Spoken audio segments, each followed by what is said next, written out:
Okay guys, without wasting a minute, let's take a ride on Ola scooter and try to know how Ola works. We divided the video into 5 sections. Quickly take a view of all the questions.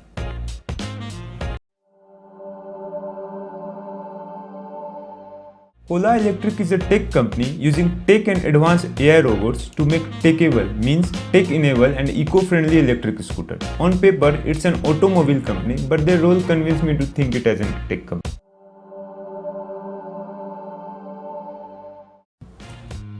Vehicle using electric energy to power itself known as EV. Day by day it is gaining popularity because as we all know, electric energy is more efficient, accessible and affordable as compared to petrochemical fuel.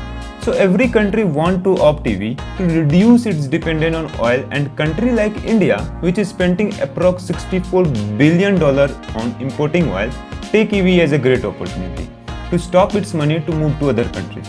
Indian government is also giving incentives to set up EV manufacturing plant, and they also give incentives on buying EVs. In my words, I called EV a monster for the oil exporting market and an angel for the oil importing market.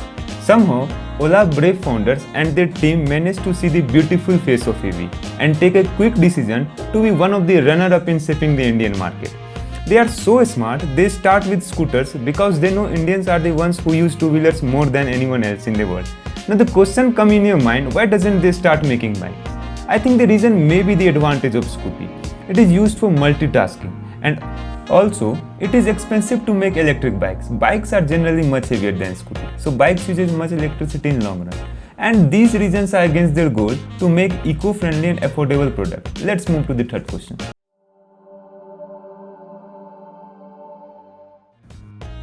I tried to explain this topic by using subheadings. Ola used its first weapon to kill production cost by using modern tech like robots and advanced assembly line, which takes us to Ola, one of the best and the world's biggest two-wheelers factory, called Ola Future Factory. Located in Tamil Nadu, expanded in 500 acres of land, with total production capacity of 10 million scooters annually. Future Factory packs some really cool stuff to make their production fast using 3000 plus robots with AI optimization, 10 plus production line to achieve making each scooter in around 2 seconds. Ola also take care of environment around its factory by covering 100 acres of forest area plus 2 acres of forest inside the factory. I know many of you are facing delivery issue due to shortage of semiconductor, but once you get delivery, please be aware from them. When we talk about EV brands, one thing that is more important than vehicle itself is its charging infrastructure. Ola also take care of this problem by introducing its second weapon called Ola Hypercharger. They are currently on its way to install its 100k plus charging points in 400 cities in India. Ola Hypercharger give you 75 kilometers range in 17 minutes of charging. In future, Ola is planning to take its charging network to the next level by making automated multi-level charging and parking system in popular areas.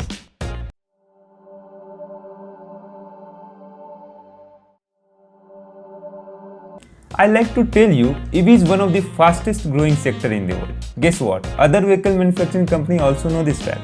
Currently, every automobile company putting their effort to make their own best version of EV. Big players like Bajaj, Eicher Motor, Hero MotoCorp, etc. didn't want to miss this part. They also bring or plans to bring their own EV. In simple terms, this is very competitive market. And one thing you must know, competition is good for consumer, not for the company. If you say that competition brings innovation, you are right. But how many companies manage innovation and the revenue at the same time? Like Google and Yahoo, Jio and Voda, Apple and Nokia, WhatsApp and Hike, and many others. I think you got the point. Now come to the point, big players have an advantage over startup. Startup needs to fund their company from investor to run their operations, whereas big players are itself the investor. Big players have lots of contact which help them to promote their product and make it more accessible to major population. Plus they have lots of cash to burn. As I earlier said, Ola is a tech company. They reduce the cost of business by adopting high-tech machines. Plus, they didn't spend money on showrooms and dealers, which result can be seen in their pricing of scooty, which is actually competitive. Other advantages are already discussed in third question.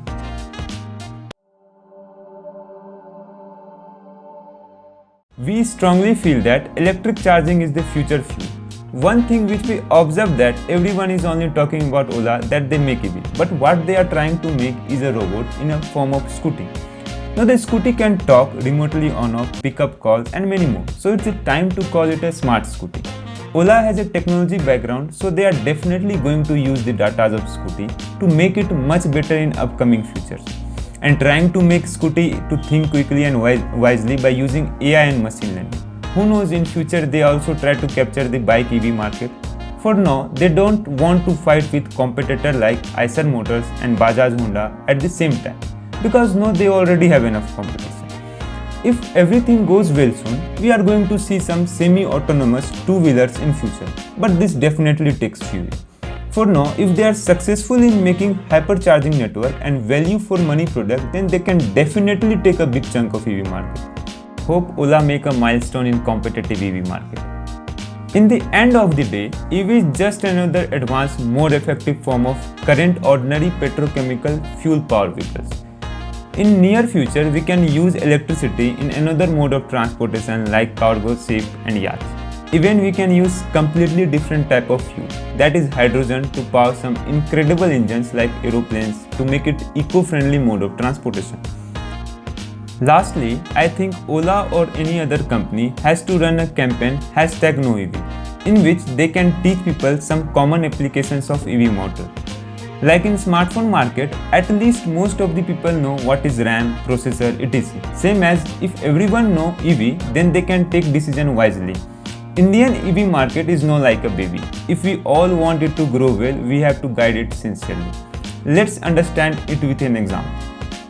On paper, mid-range smartphone specification beat iPhone, but reality is totally different. So here the point is, we don't have to focus only on specification of product. It is more important to check whether a product can optimize those specifications or not. Before going, I want to share how we make this script. Actually, we make an imagination in which Bhavish Agarwal calls us and asks our views and advices. And in return, he is going to give us new S1 Pro scooty.